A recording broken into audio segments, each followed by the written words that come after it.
আসসালামু আলাইকুম। দেখতে পাচ্ছেন যে আজকে আমরা আম মাখার প্ল্যান করেছি, তো সবাই মিলে আম পেড়ে আনলাম এবং আমি আম কাটতে বসে গেছি। দেখতে পাচ্ছেন, তো আমি আম কাটতে পারছিলাম না, আমার বাবা এসে শিখিয়ে দিচ্ছিল যে আসলে আম কি করে কাটতে হয়। আমি আম কাটতে গিয়ে বেশিরভাগই খোসার সাথে আম ফেলে দিচ্ছিলাম, তো আমার বাবা একটু শিখিয়ে দিল যে কিভাবে আম কাটতে হয়। আসলে ছেলে কখনো বাবার সাথেই পারবে না যে কোনো কাজে, এটাই আমার বাবা প্রমাণ করে দিল। তো বাবা শিখিয়ে দিয়ে সে চলে গেল তার কাজে। তো আমি তারপর আমার বাবার শেখানো অনুযায়ী আমি ওইভাবে আম কাটলাম এবং আস্তে আস্তে আমের খোসাগুলো ছাড়িয়ে নিলাম। তো যে আমগুলো প্রথমে পেরে এনেছিলাম সেই আমগুলো আসলে আমাদের মনে হচ্ছিল যে হবে না সবার, এই জন্য আবার নতুন কিছু আম পেরে এনে সেগুলো আমরা আবার নতুন করে কেটে নিচ্ছি। তো দেখতে পাচ্ছেন কত বড় সাইজের আম হয়ে গেছে গাছে, যদিও এখন এই সাইজের আম সব গাছে পাওয়া যায় না। তারপর আমরা খুঁজে খুঁজে নিয়ে আসছি বড় সাইজের আমগুলো। এখন আমগুলো ধুয়ে নিচ্ছি, সুন্দর করে ধুয়ে নিতে হবে কারণ ছোটো আমগুলোতে ভীষণ কষ্ট থাকে। তো আমরা আম মাখানোর জন্য 5টা শুকনো মরিচ পুড়িয়ে নিয়ে আসছি, এইগুলা দিয়ে আমগুলা মাখাবো। আম মাখানোর জন্য শুকনো মরিচ, লবণ, লেবুর পাতা, কাসুন্দি, চিনি এগুলো দেওয়া হবে।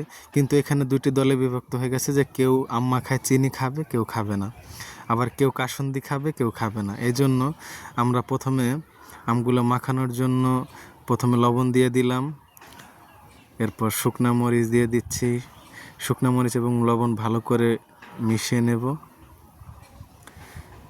এরপর কয়েকটা লেবুর পাতা দিয়ে এটাকে আরও মিক্স করছি যাতে একটা ফ্লেভার আসে লেবুর। তারপর আমগুলো দিয়ে সুন্দর করে মাখিয়ে নিলাম।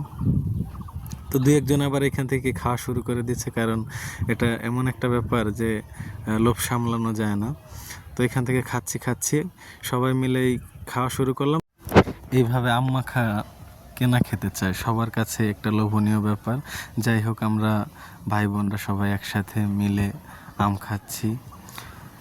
তো এই আম মাখা খাওয়ার উদ্দেশ্য হচ্ছে আমরা যখন কাজিনরা সবাই একত্রিত হই তখন বিভিন্ন ধরনের কাজে আমরা লিপ্ত হই। কিভাবে কি করলে আসলে আমাদের ভিতরে আনন্দ কাজ করে এসব নিয়ে আমরা কাজ করি। তো তখন ভাবা গেল যে আমরা আম মাখা খেতে পারি। তো আম বেশি একটা বড় হয় নাই এখনো অবধি, সব গাছের আমই প্রায় ছোট, কিন্তু দু একটা গাছে একটু বড় হয়েছে। যাই হোক, সেই আমগুলো আমরা এই দুপুরবেলা মাখিয়ে খাওয়ার চেষ্টা করলাম। ভীষণ মজা হয়েছে খাবারটি। একটু চিনি মিক্স করে নিলাম, সামান্য একটু কাসুন্দিও দিয়েছি। যাই হোক, সবাই মিলে খাচ্ছি। দেখুন, ভীষণ লোভনীয় একটা খাবার হয়েছে। আম মাখা খুবই মজার একটা খাবার। দেখতে পাচ্ছেন যে প্লেট একেবারে চেটেপুটে খেয়ে ফেলেছি। এটা খুবই ঝাল, যার জন্যে ঝোলটা খাওয়া হয় না। আর দেখুন, বাবুটাও আম খেয়েছে, এতই মজা হয়েছে যে হাত চেটে খাচ্ছে। তো সবাই ভালো থাকবেন। আসসালামু আলাইকুম।